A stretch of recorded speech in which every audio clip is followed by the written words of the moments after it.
Boa noite, bom dia, boa tarde, meus queridos amigos do EP Loucos. Estou aqui com mais um vídeo para finalizar a análise da rodada 37 da Premier League, os últimos 3 jogos, tudo de interessante que aconteceu, você vai ver aqui.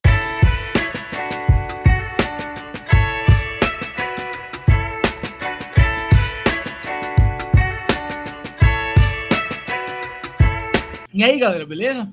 Peço encarecidamente que vocês deixem seu like, se inscrevam no canal, ativem as notificações, porque o canal vai trazer diversas novidades nas próximas semanas sobre a Premier League. Se você não quiser perder nada, por favor, se inscrevam e fiquem no aguardo. E aí, galera, que tal a gente começar este vídeo com a análise do jogo entre Newcastle e Leicester? Um jogo que foi surpreendente para muita gente pelo resultado, né, pelo placar.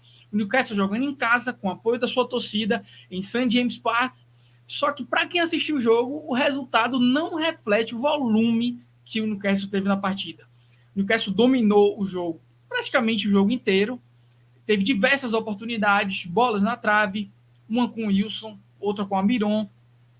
Teve todo o controle da partida. Bruno Guimarães desfilou em campo mais uma vez. Almiron voltando àquele nível que a gente lembra que ele atingiu em meados da temporada. Teve a lesão, ele estava voltando aos poucos. Agora está voltando próximo daquele nível que ele alcançou. E, novamente, o Wilson, né, mostrando sua capacidade de presença diária. Né, teve um lance ali, numa vacilada de Iversen. Né? Iversen parece que estava com a luva toda ensaboada. Então, o rapaz tentou segurar a bola acabou escapulindo. O Wilson pegou com estilo, a bola bateu na trave. No rebote, a bola voltou para ele mesmo. Ele tentou a cabeçada e NDD acabou tirando de cima da linha. Mais um lance perigoso. Logo depois foi o lance de Almiron, que conseguiu colocar a bola na trave. O Wilson tentou chutar, não conseguiu. A bola acabou sobrando para Isaac, que acabou jogando para fora. Diversas outras oportunidades, muitas dessas chances criadas por Trippier, que para mim foi o melhor jogador da partida, né? Não só contribuindo defensivamente. Né? O Newcastle tem tido, ao longo dessa temporada, uma zaga bastante sólida, e Trippier também é parte disso, mas toda vez que ele vai à frente, seja com jogadas de bola parada, seja com cruzamentos para dentro da área, seja com a bola no chão, Trippier consegue criar diversas oportunidades e é uma das principais válvulas de escape que o Newcastle tem mostrado nessa temporada. Além disso, nós tivemos mais uma boa partida de Bruno Guimarães desfilando em campo, né? É aquele toque de qualidade e toque de agilidade, né? Quando o jogo precisa de cadência, Bruno Guimarães entende esse momento, é um jogador inteligente para poder entregar aquilo que o jogo pede, e quando o jogo precisa de velocidade, ele também distribui com facilidade e consegue deixar os seus companheiros em boas condições, ou para chutar ou para armar uma jogada.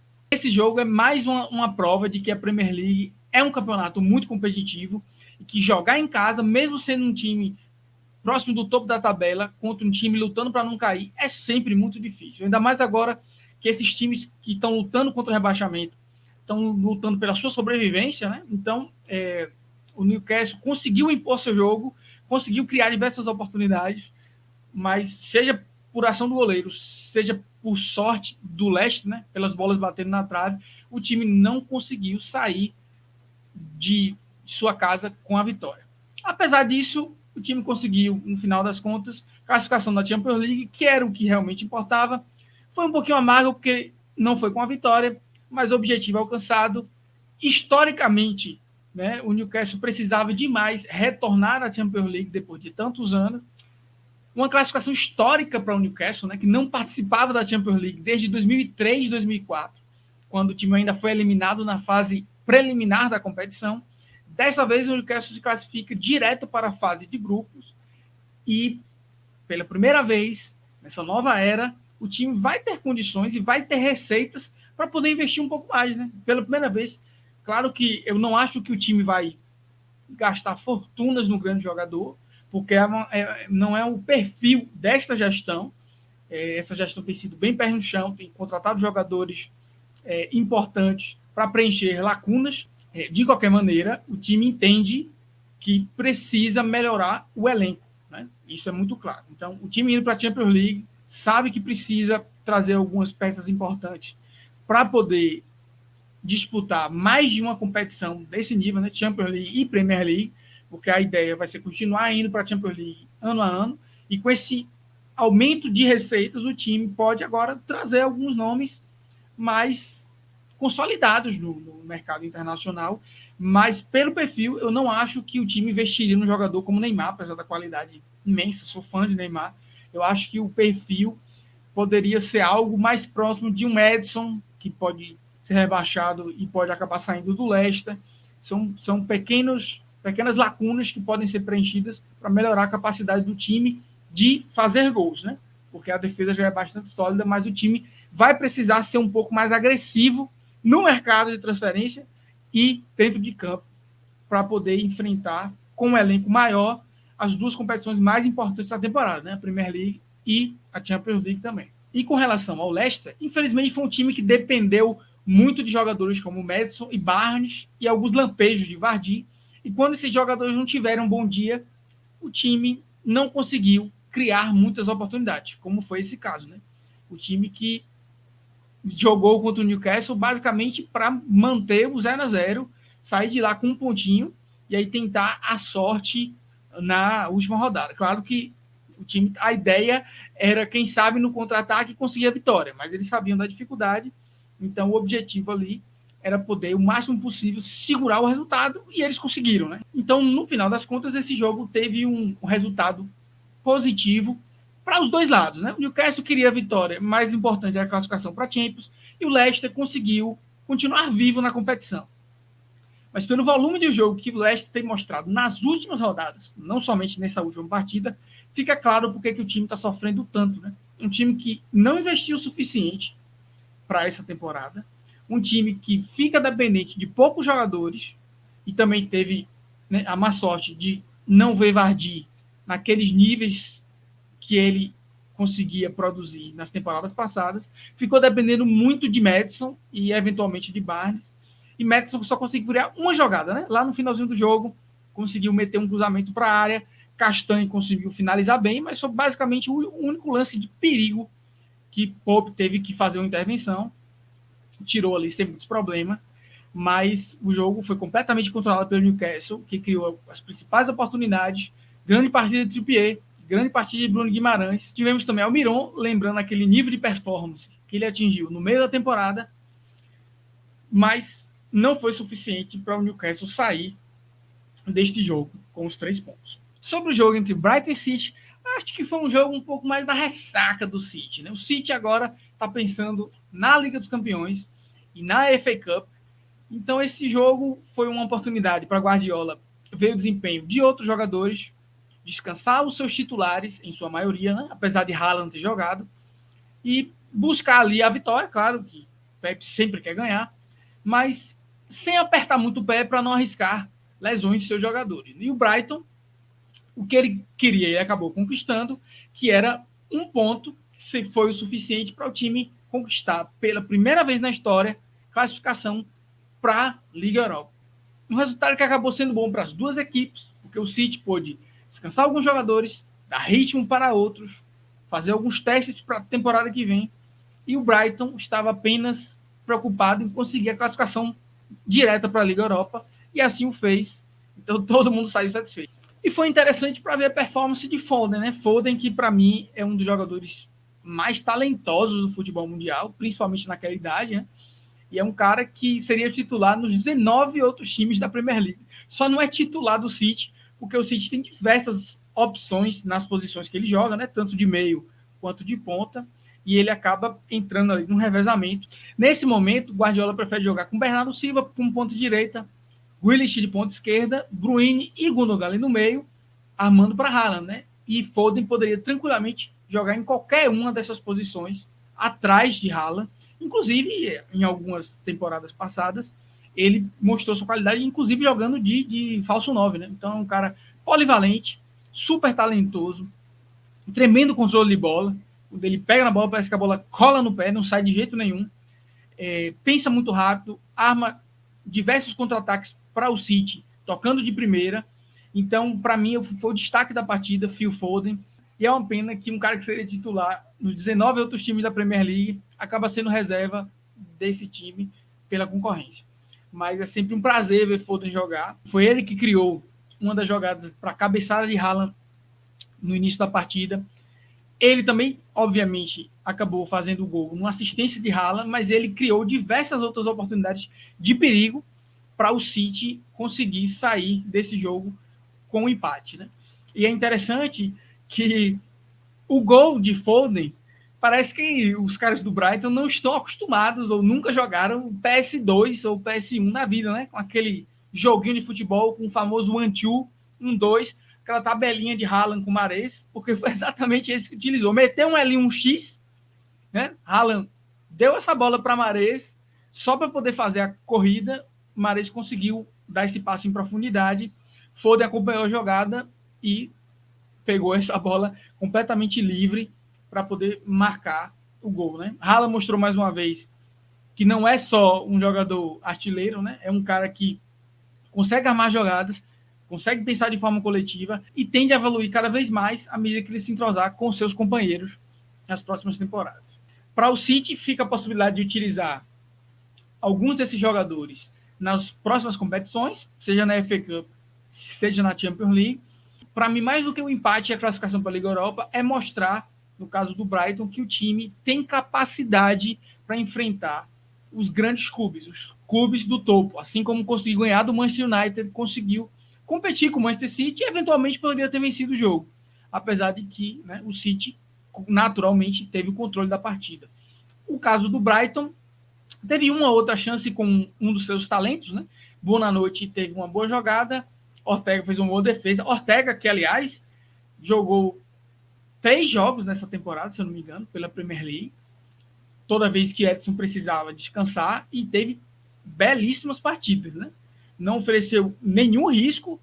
O golaço de Enciso nessa partida não tinha o que fazer, né? Não tinha como defender. E em todos os outros jogos, ele manteve clean sheets e conseguiu fazer defesas bem importantes. O golaço de Enciso merece um destaque por si só, né?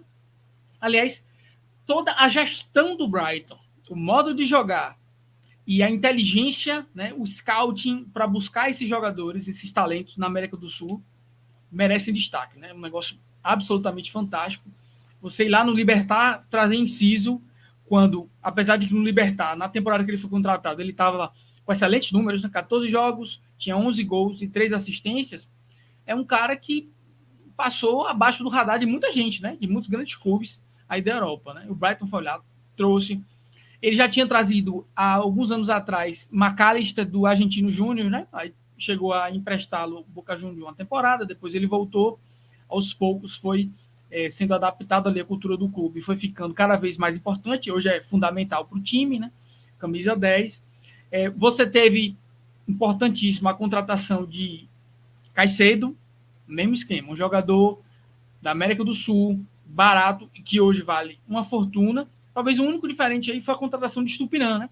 Foi um jogador mais experiente, que também veio da América do Sul, mas já teve passagens pelo Campeonato Espanhol, é um jogador mais conhecido, né? Esse aí talvez não tenha sido lá um grande mérito, mas buscar esses outros talentos, inclusive Jeremy Sarmiento, que perdeu um pouco espaço nas últimas rodadas, mas é um jogador também super talentoso e é mais um exemplo. Nesse caso, ele é um espanhol naturalizado equatoriano, mas mais um exemplo de como o scout do Brighton foi fundamental nessa temporada para dar ao time opções do elenco para brigar lá em cima, né? Então, esse aprendizado vale para outros times médios, que é possível você ter um time competitivo sem gastar tanto dinheiro, né? E o último jogo a ser analisado nesse vídeo, é claro, a goleada do Manchester sobre o Chelsea. Fantástico, né? Mais uma boa partida do Manchester sob o comando de Ten Hag, que transformou esse time quando chegou. Hoje, com certeza, ele é considerado um dos melhores técnicos do mundo, né? Porque fazer na Holanda com a Ajax é uma coisa, fazer na Premier League, né, já é outro nível. As expectativas do trabalho dele agora vão aumentar cada vez mais com o Manchester na Champions League, né? Não mais no nível de Liga Europa. E eu acho que as expectativas dos torcedores, independentemente do clube ser vendido ou não, são excelentes, desde que Erik Ten Hag continue no comando do clube, né? Destaque negativo, né? Infelizmente, a contusão de Antony. Eu achei que ele estava jogando bem, estava se movimentando. Na jogada que ele acabou se machucando, ele acabou dando um belo drible em Chalobah, né? E Chalobah ali meio que sem querer acabou atingindo a bola e o jogador parecia ser uma entorse, né, no tornozelo. Vamos torcer para que ele se recupere o mais rápido possível e esteja de volta nos gramados. Ali o interessante é que Antony tem dessa jogada, um jogador muito inteligente, muito habilidoso, mas ele tem dessas manias de tentar muitas vezes fazer a jogada mais difícil, né? Ali ele estava no meio de 2 ou 3 e tentou driblar, quase conseguiu, mas pelo talento que ele tem, mas obviamente aquela jogada ali, enfrentar 3, talvez não fosse a melhor opção, né? Talvez voltar, tentar fazer com que o time ali se reorganizasse e criasse uma outra jogada de perigo seria melhor do que ele se arriscar daquela forma. Claro que não tem nada a ver com a lesão foi infelicidade, acontece, bola para frente, que se recupere o mais rápido possível. Como um dos destaques positivos, claro, nosso querido Casemiro, o melhor volante da sua geração, não somente pelo gol de cabeça que ele fez numa grande bola parada de Eriksen, mas pelo passe nojento que ele acabou dando para a jogada que gerou o gol de Marcial, né? Ele deu aquele passe estilo Ronaldinho, sem olhar, com muita categoria, que desmontou a defesa do Chelsea. E aí Sancho recebeu, dominou com qualidade, passou essa bola para Marcial, que só fez colocar a bola para dentro sem nenhuma dificuldade e saiu para celebrar com a torcida. Mas Casemiro, para mim, foi um dos destaques. Eu talvez não cravaria ele como o melhor jogador da partida, porque Fernandes, mais uma vez, teve uma partida brilhante, né? Tudo. Ele é um caso um pouco similar ao de Bruno Guimarães no Newcastle, né? Embora muitas vezes ele jogue mais adiantado, mas é um cara que dá o ritmo à partida. É um cara que controla o jogo, com passes de primeira, passes em profundidade e gera diversas oportunidades. Mesmo quando não marca, ele acaba sendo fundamental nas partidas do Manchester. Ele que teve uma grande oportunidade de marcar num vacilo de Gallagher, né? Gallagher acabou perdendo a bola, para mim limpo, né? Sem falta, de Lindelof, e a jogada acabou gerando um chute de Bruno Fernandes na trave, por pouco essa bola não entrou, e Bruno Fernandes também foi ativo em outras oportunidades, acabou, obviamente, né, sofrendo o pênalti, ele é o cobrador oficial, cobrou também com muita tranquilidade, o goleiro Kepa nem saiu na foto, e no finalzinho da partida, né, com grande participação de Garnacho, né, que é um talento que a gente vai ver mais e mais no Manchester nas próximas temporadas, que é um jogador fantástico, desde da base do Atlético de Madrid, né? Ele já espantava o mundo, aí veio para a base do Manchester e está sendo lapidado aos poucos. Vê Ten Hag dificilmente coloca ele titular, mas está sempre colocando ele, né? Dando ele alguns minutos em todas as partidas. E ele tem feito a diferença, tem mostrado a qualidade. Teve uma grande oportunidade de marcar lá no finalzinho da partida, que, né, para mim foi mérito do Kepa fazer a defesa com o pé, mas é um cara ativo e está sempre criando boas oportunidades, e eu espero bastante de Garnacho aí para a próxima temporada, né? E para o Chelsea é difícil de achar pontos positivos, não só nessa rodada, nesse jogo em particular, mas para a temporada como um todo, né? Uma temporada para repensar diversos erros, não somente na contratação de jogadores, mas também de técnicos. Então, essa temporada para passar borracha, esquecer e recomeçar tudo na temporada que vem, provavelmente com Pochettino, né? São as especulações aí sobre o novo treinador do Chelsea. Lampard está fazendo o que pode nesse finalzinho para tentar recuperar um pouco o ânimo e a reputação desses jogadores. Mas como a gente já comentou aqui em outros vídeos, o próprio fato de Lewis Hall tá agora tendo oportunidade de mostrar sua qualidade, isso só mostra como a opção por contratar Cucurella, já tendo Chilwell, foi completamente desnecessário. Um jogador que provavelmente o Chelsea deve tentar se desfazer em breve, vender, né, negociar no mercado, e não sei nem se conseguirá metade do que investiu. E aí você traz esse jogador e Lewis Hall, que se mostrou muito melhor do que o próprio Cucurella, estava aí na base, 18 anos, poderia ter tido muito mais minutos essa temporada e não teve, porque Chelsea ficou obrigado a investir nessas apostas, né? Que não deram nenhum resultado, não levaram o time a lugar nenhum. Que bom que Lampard pelo menos chegou agora, e Lampard sem ter essa obrigação de se classificar para mais nada, porque o time já não corria risco de cair, já não tinha chance de classificar para nenhuma competição europeia, fez alguns testes e mostrou que Lewis Hall é com certeza uma joia que o time, né, para mim, ele foi o destaque dessa partida, o melhor jogador do Chelsea, é um cara que o time tem que se concentrar, né, em desenvolver para as próximas temporadas. Como outro ponto positivo, talvez Gallagher, né, que apesar de ter vacilado no lance que quase gerou o gol de Fernandes, né, perdendo a bola ali para Lindelof, é um jogador que teve um chute cruzado, né, criou algumas oportunidades, não só nesse jogo, mas nas rodadas anteriores. É um jogador que a gente pode tentar salvar aí desses jogadores do Chelsea que estão desempenhando mal nessa temporada, e ele está conseguindo fazer atuações razoáveis e pode também ser trabalhado para as próximas temporadas. E aí um ou outro, Madueke, Mudryk, que foi investido muito, é um jogador que tem futuro, mas também deixaram a desejar nesta partida. Vale destacar também, como ponto positivo, o Félix, né, entrou no finalzinho da partida.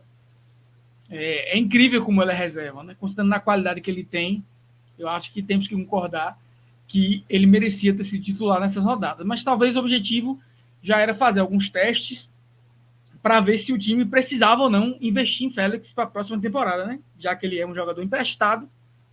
Não sei quanto o Atlético Madrid vai pedir para que ele continue no Chelsea, mas aquele gol no finalzinho deixa aquele gostinho para o Chelsea de que talvez seja interessante investir. Eu não sei se Havertz daria conta de manter o Chelsea no nível que o time merece para a próxima temporada. Eu também não sei como é que vai ficar a situação do Lukaku. Eu acho que ele vai querer continuar na Inter. Então, o time tem que pensar em opções ali para o setor ofensivo, porque deve ser, com certeza, a maior carência e a maior lacuna que deve ser preenchida na próxima temporada no mercado de transferências do Chelsea. Claro, como principal destaque negativo desse Chelsea, tem muitos, né? Você livrando a cara de um ou outro ali, como Lewis Hall, que teve uma baita partida, Gallagher, Enzo teve também umas boas contribuições, mas de resto o time deixou muito a desejar, e como principal destaque negativo eu diria que foi Fofana, né? Ou como eu apelidaria, Fofani. E o cara fez muita gente gargalhar nesse jogo, com duas falhas inacreditáveis. Ele vai ficar tendo pesadelos sobre esses lances essa noite, né? Sem dúvida alguma. Pelo amor de Deus. Primeiro, no lance do pênalti, né? Um pênalti completamente desnecessário, que praticamente matou o jogo. Ele foi meio estabanado ali na jogada, e cometeu o pênalti em cima de Fernandes. E claro, né, o lance mais complicado da partida foi a bola que ele acabou. A gente sabe, todo mundo que sabe futebol, que entende um pouco do esporte, sabe que não pode dar um passe daquele, porque o risco não compensa o benefício. Um passe lateral para um jogador que estava tão distante, do outro lado do campo, cruzando a grande área, é básico do básico que no sub-15 a gente aprende que não pode fazer. Fofana representa bem o que foi o Chelsea nesse jogo. Né? Um Chelsea pouco ofensivo, ofereceu poucos perigos, e um Chelsea displicente, um Chelsea desconcentrado. E aí, assim, ele conseguiu não somente dar a bola para o adversário, mas também ele foi todo estabanado, todo agoniado, tentar se recuperar no lance, roubar essa bola de Rashford, tomou um drible desconcertante, e Rashford acabou fazendo o gol que fechou o caixão, quarto gol. No final, o time ainda deu uma relaxada, gerou aquele gol de João Félix, um belo gol, por sinal, mas Fofana, nosso querido Fofana, é o grande destaque negativo desta rodada da Premier League, eu diria. Para finalizar o vídeo, galera, a gente, né, no EP Loucos, discutiu bastante sobre como abordar essa questão de Vinícius Júnior. É um tema bastante delicado, mas que não pode deixar de ser registrado aqui no canal. Só para deixar registrado aqui no canal o nosso apoio, né, o nosso amplo suporte a essa joia do futebol brasileiro, independentemente de ser o craque que ele é, né? A gente ofereceria esse suporte para qualquer pessoa que estivesse passando por essa humilhação, né, por essa mesma situação. É incrível como, em pleno século XXI, a gente ainda tenha que lidar com esse tipo de crime, né, com esse tipo de barbaridade em que as pessoas desmerecem as outras simplesmente pela cultura, pela cor da pele, o gênero, pela orientação sexual, pelo que elas acreditam, seja lá o que for. Gente, a gente tem que respeitar. Respeito em primeiro lugar em qualquer sociedade. E o que Vinícius Júnior tem sofrido ao longo dessa temporada, né? Talvez ao longo de todo o período dele como jogador profissional, que já sofria no Brasil, e tem sofrido bastante na Espanha. É inacreditável, é inadmissível que isso ainda aconteça com esse tipo de jogador. Mas que bom que está acontecendo toda essa repercussão sobre o caso Vinícius Júnior, porque pode abrir a cabeça de muita gente sobre o absurdo que é racismo em pleno 2023. Né? Um negócio inacreditável. O racismo, que é uma questão cultural não somente no Brasil, mas talvez ainda mais grave na Espanha, né? Discussões que a gente já tem feito aqui no Brasil por várias décadas, né? Parece que só são embrionárias na Espanha. Se é que dá para tirar algum ponto positivo dessa história toda, é exatamente a luta de Vinícius Júnior contra o racismo estrutural na Espanha. E a gente espera que pelo menos as punições no futebol sirvam de exemplo para que as pessoas debatam mais sobre o assunto, reflitam sobre esse assunto e que a gente amadureça como sociedade, né, de maneira geral. Alguns torcedores racistas, né, que foram identificados, já foram detidos. O próprio Javier Tebas, que teve uma declaração, algumas trocas ali de conversas, de tweets com Vinícius Júnior, já veio, se desculpou. As respostas de Javier Tebas no Twitter foram completamente desproporcionais, inadequadas e de uma insensibilidade enorme, né? E que bom que pelo menos ele se retratou, voltou atrás, pediu desculpas. Era o mínimo que ele poderia fazer. E a gente espera que é inédito na Espanha, essa discussão nesse nível, né? A federação se juntar com a La Liga, né? Que são rivais em diversos aspectos políticos na Espanha, se juntarem para discutir um assunto por si só já é algo interessante e raro, né?